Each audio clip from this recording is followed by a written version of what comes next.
우리 아침 다시 한번 우리 주님의 고난의 장면을 묵상하면서 예수님 눈물에 대해서 다시 한번 마저 함께 상고해 보려고 합니다.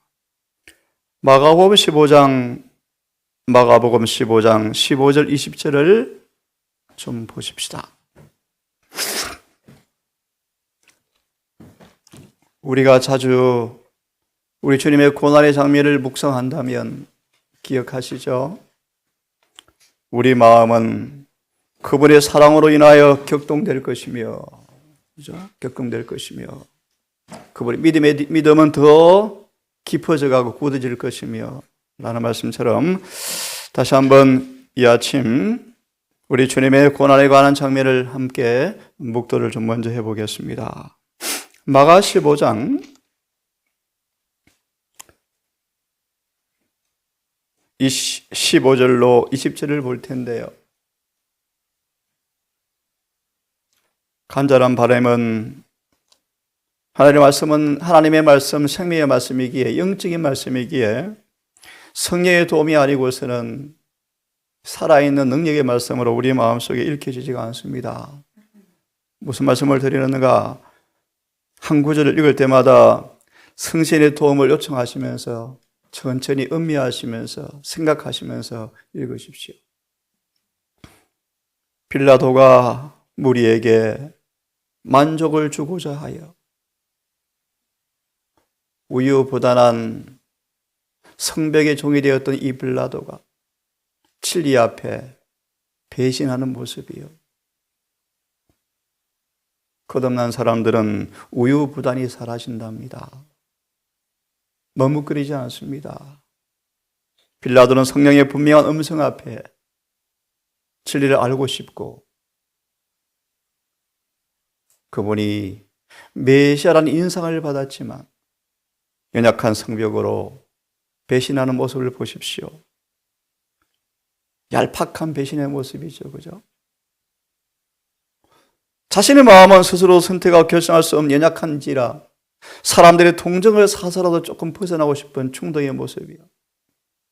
빌라도가 무리에게 만족을 주고자라는 단어에 만족을 주고자. 동정을 유발시키고서까지라도 예수를 놓아주고 싶은 마음이 있는 사람이었습니다. 이 시간 이 말씀 주석할 시간이 없는데 그냥 보겠습니다. 만족을 주고자 예수는 채찍질하고 십자가에 못 박히게 넘겨주니라. 군병들이 예수를 끌고 보라드리온이라는 뜰 안으로 들어가서 온 군대를 모으고 예수에게 자색 옷을 입히고 가시 밀과를 엮어 씌우고 예하여 가로되 유대인의 왕이여 평안할지어다 하고 갈대로 그의 머리를 치며 침을 뱉으며 꿇어 절하더라. 죄를 위한 철저한 속죄를 치르시는 주님의 모습이요. 우리가 모든 시험의 국면에 넘어졌던 채무를 변제하기 위한 주님의 고난의 장면이요. 희롱을 다 한 후에 자색 옷을 벗기고 도로 그의 옷을 입히고 십자가에 못 박으려고 끌고 나가더라.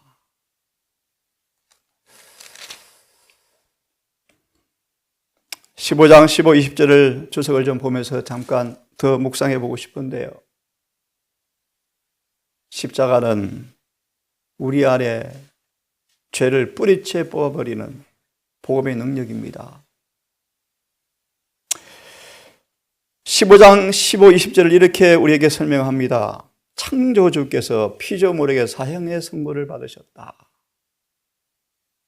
하늘이여 땅이여 경탄할지어다 놀랄지어다. 온 하늘은 통곡하고 있었죠. 이 땅의 피조물들만 팔짱을 낀 채 너가 메시아면 한번 내려와 볼래? 그러면 한번 믿어보줄까?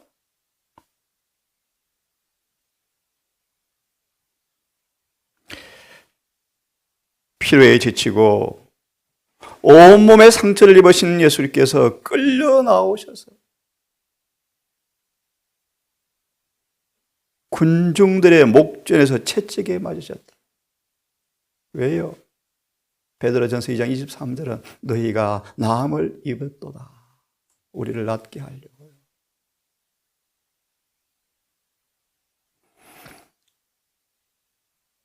온갖 조롱을 퍼붓습니다. 자식옷을 입히고 가시관을 씌우고 온몸은 채찍으로 핏박 흘러내린 그분의 초췌한 모습을 바라보면서 손에 왕을 상징하는 갈대를 쥐어줬던 그들이 이제 갈대를 빼앗아 가시관을 치더라. 그때마다 그분의 관자놀이에 가시가 이마에 더 찔려들어서 붉은 피가 그분의 얼굴과 수염에 흘러내렸다. 하늘이여 경탄하고 놀랄지어다. 땅이 압박하는 자와 압박받는 자를 바라보라. 미친 군중들이 구주를 에워쌌다. 조롱과 조소가 야비하고 참남된 저주와 뒤섞여 나왔다. 그분이 미천한 태생과 초라한 생애는 잔인한 폭도들의 비평을 받았다. 하나님의 아들이라는 그분의 주장은 조소를 받았다. 필요한 농담과 모독이, 욕설이 이 입술, 저 입술에서 터져나왔다. 어제 보았습니까? 이 와중에 주님은 귀를 계속 기울이셨다. 귀를 기울이셨다. 누가 한 사람이라도 나를 구속주로 인정해 줄 음성이 없을까? 고백이 없을까? 한 줄기 빛이 비춰오는데 한편의 강도가 구속주의 믿음의 고백을 하는 그 소리가 그 마지막 죽어가는 주님의 마음에 상쾌한 기쁜 마음을 주었답니다.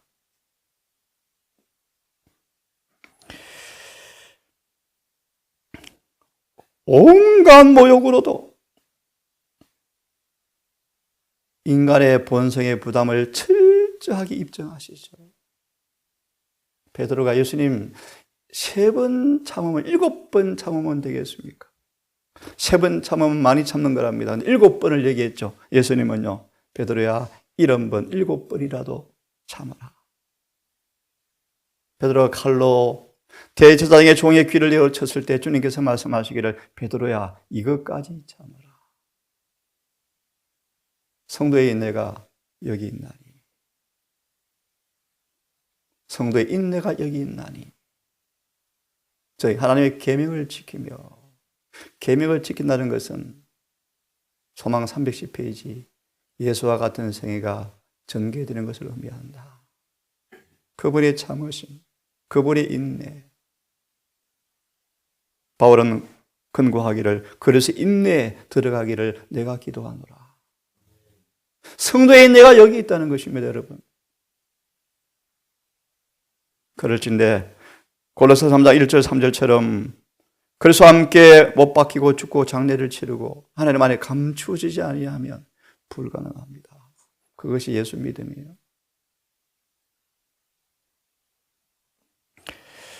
온갖 조롱과 모욕도 예수 입술에서 지극히 적은 한마디의 불평도 흘러나오게 하지 못하자 사탄은 몹시 분노하였다.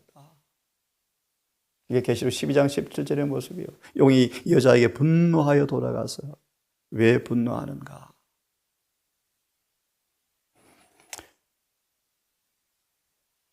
예수님의 인성을 취하셨지만 그분은 성스러운 참을성으로 견뎌내셨으며 조금도 아버지의 뜻에서 떠나지 않으셨다. 이사 53장 전체를 날마다 한 번씩 읽어라. 기억납니다.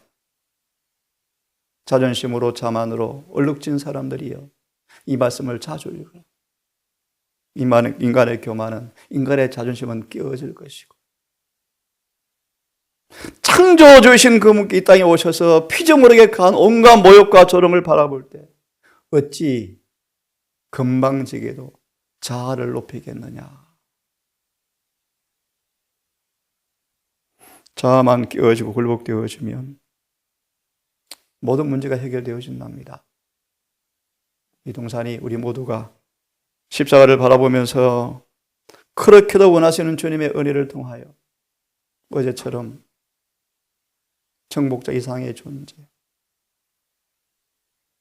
교회 안에서마저 과학이 되어버린, 변화 안 되는 것이 과학이 되어버린 이 현실 앞에 예수를 믿노라 하지만 애처럼 불신으로 여전히 죄를 범하고 사는 우리의 삶 속에서 정말 예수와 같은 그 놀라운 생애가 복음의 능력으로 드러나시는 저와 우리 모두가 되기를 정말 간절히 소망합니다.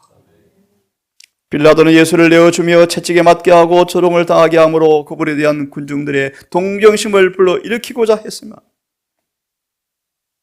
빌라도는 이제 넉넉하잖아, 이제 그만하고 좀 놔주자 라고 결정을 바라면서 기대했는데 앞으로서 아니죠. 들은 전언에 의하면 빌라도가 정신병자가 되었답니다. 정신병자.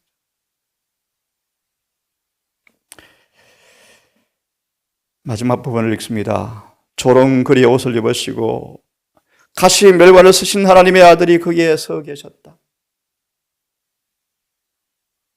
허리까지 옷이 벗겨지고 등에는 길고 흉측스러운 매 자국이 보였습니다. 그곳이 아직도 피가 흐르고 있었다. 이 말씀을 드리는 까닭 여러분, 이분 우리 앞에 서 계시는데 저에게 하는 말씀입니다. 여러분, 멸망의 그 벼랑 끝에서 장난치지 말랍니다. 장난칠 시간이 없대요. 자존심 세울 시간이 없대요. 죄와 더불어 머뭇거릴 시간이 없어요.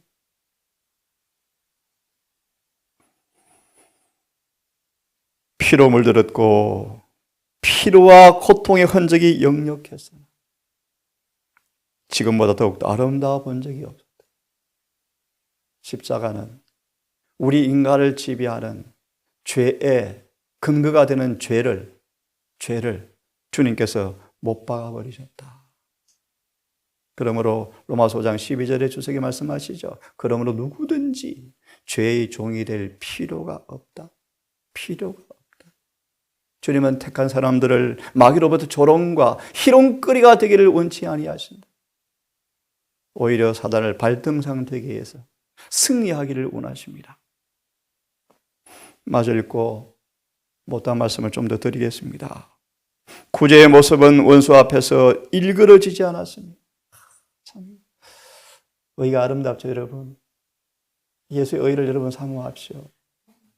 우리 조금만 서로 마음이 상하면 감정이 상하면 얼굴이 빨개지고 그래서 기분이 안 좋아지려고 그러는데 예수님은 표정도 일그러지지 않았습니다.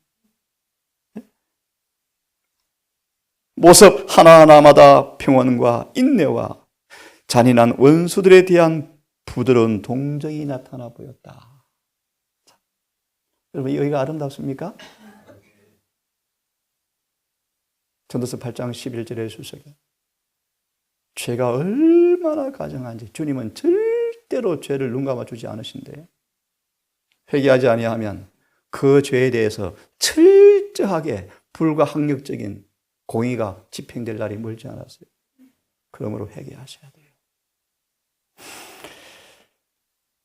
그분의 태도는 비겁함과 약점을 보이는 일이 없었고 오히려 오래 참을 수 있는 힘과 위엄이 있었다. 그분의 곁에 있는 제수는 현저한 대조를 이루었다. 어느새 예배일이네 여러분.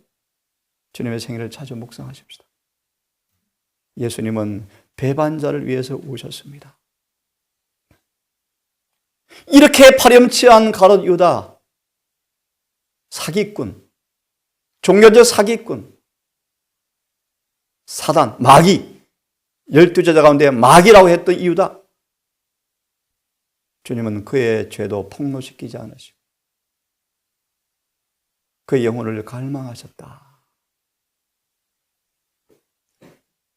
예수님은 예루살렘을 보시면서 오신 것처럼 유다를 보면서도 같은 마음으로 유다야 어찌 내가 너를 버릴 수 있느냐라고 부르짖으셨다. 이 마음의 울부짖음을 유다는 느꼈다. 하지만 유다는 죄를 회개하는 충동으로 떨렸지만 자신을 낮추려고 하지 않았다.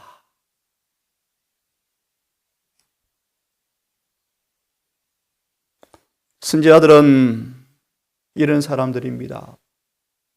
주님의 고난과 슬픔에 동참하도록 부름받은 사람들이요. 예레미야, 이사야는 배교와 죄로 이스라엘의 배교와 죄 때문에 파멸 때문에 울었다. 예레미야는 주야로 울었고 눈은 눈물샘이 되어버렸다. 하물며 구주의 슬픔은 어떠했으랴? 그의 슬픔요, 극한 슬픔. 잠시 좀 보겠습니다. 주님의 슬픔에 참여하도록 부름받은 선지자, 비운의 선지자 예레미야 40년간 특별히 생략하고요, 생활과 품성으로 예배가 무엇인지 모본을 보이면서 예레미야는 첫째 선지자의 기별은 결론, 참된 경배자들을 만들어내죠. 그 말의 의미가 무엇인가를 여러분 음미해 보세요. 예레미야는 미정료의 배도의 기간 동안 눈물의 선지자로 부름받으면서 40년간 생활과 품성으로 참된 예배가 무엇인가의 모범을 보이면서 40년간을 울었습니다. 40년간. 다윗집의 몰락과 솔로몬 건축이 건축한 아름다운 성전의 파멸을 예언하면서 두려워할 줄 모르는 발언 때문에 투옥당하고 정오와 거절을 당하면서 운명 지어진 도성을 바라보면서 슬픔과 괴로움에 40년간이나 예레미야는 동참했더라.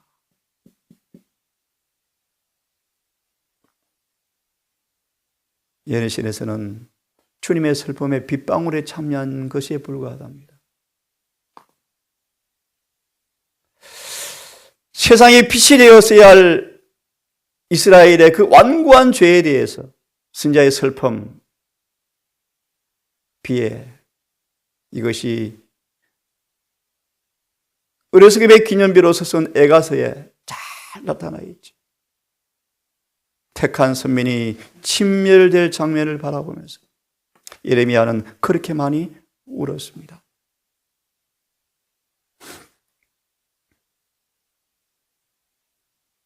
밤새도록 울었습니다. 밤새도록.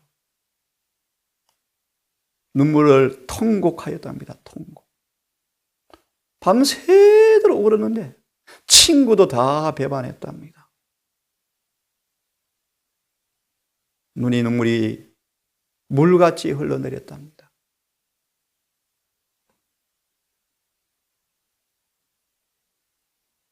창자가 끊어지면서 그 고통 가운데서 예루살렘 멸망을 바라보시면서 예레미야는 그렇게 많이 울었대요.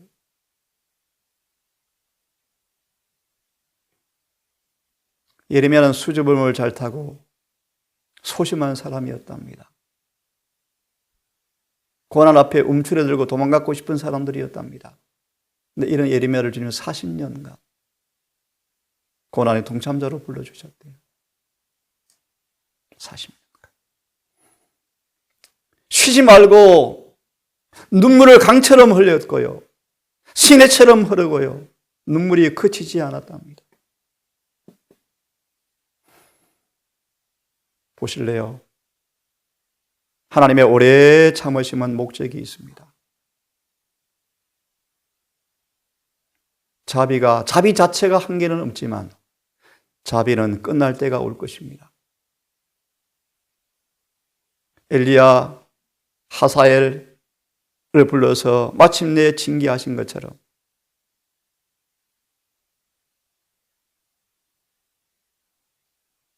우리에게 주는 말씀을 들으십시오.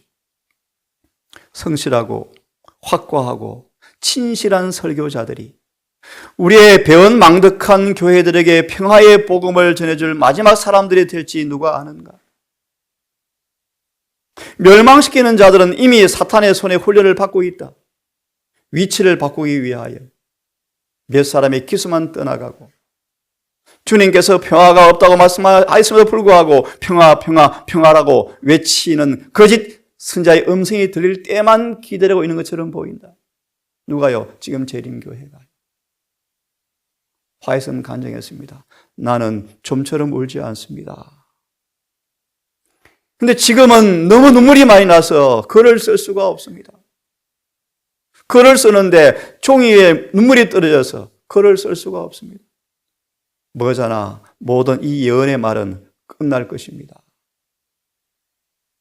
사람들의 마음에 격동시키고 회개하게 쳤던 음성은 더 이상 들리지 않을 때가 되어지고 육신적 잠을 자는 사람들을 방해하지 않을 때가 곧 옵니다. 무슨 뜻인지 아시겠죠? 엘렌 화이트는 교회전 5권에서 이렇게 간증했습니다. 나도 많이 울었습니다. 좀 전에 울지 않는데 지금 많이 웁니다. 계시를 받아 기록할 수가 없습니다. 눈물 때문에. 저와 여러분, 라오디게아 교회를 바라보시면서 흘린 눈물이었습니다.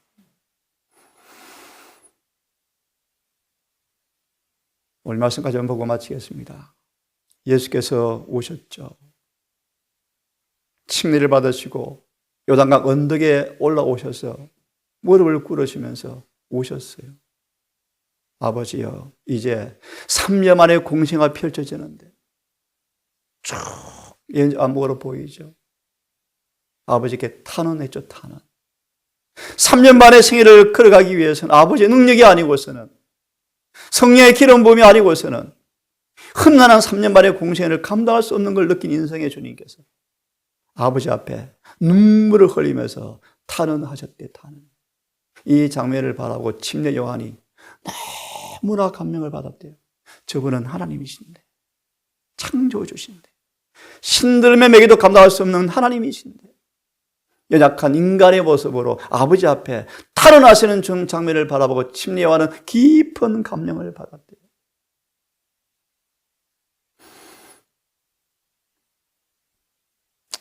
왜 기도하셨는가 아시죠?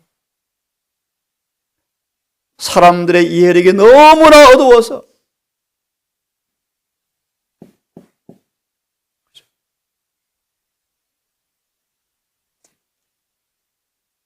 예수께서 왜 탄식하며 기도하셨는가? 사람들의 이해력이 너무 어두워서 판단을 그르치게 하지 못하도록 당신의 사명의 거룩한 본질을 그들에게 드러내기 위해서 능력이 필요해서 능력을 구했답니다.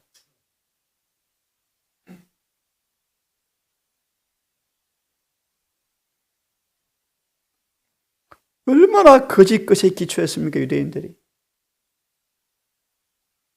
죄의 소망은 고통스럽게 실망을 당할 텐데 내 왕이 입성하심, 완전한 절망으로 바뀌어버리잖아요. 베드로마저 사기꾼이다 도망가자라고 도망가 버리잖아요.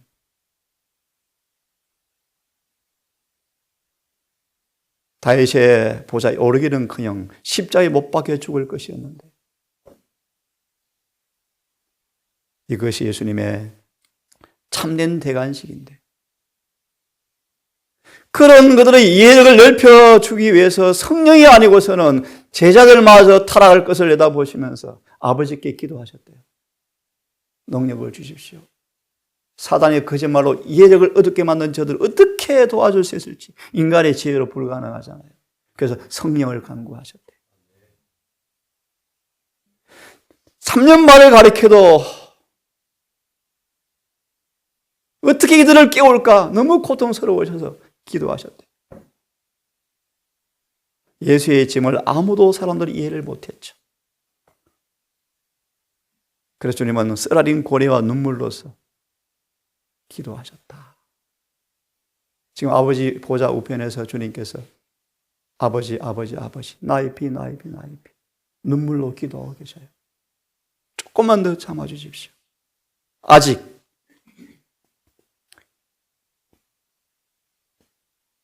입맞지 아니하는 나무 무리를 바라보시면서 누가 13장 아버지여 1년만 더 참아주십시오. 내가 두릅하고 걸음을 주어서 다시 열매를 맺어보게 다시 한번 노력해 보겠습니다. 실물교훈은 이 기도가 독자들에게 지금 바래지고 있다. 결과는 숨겨두셨어요.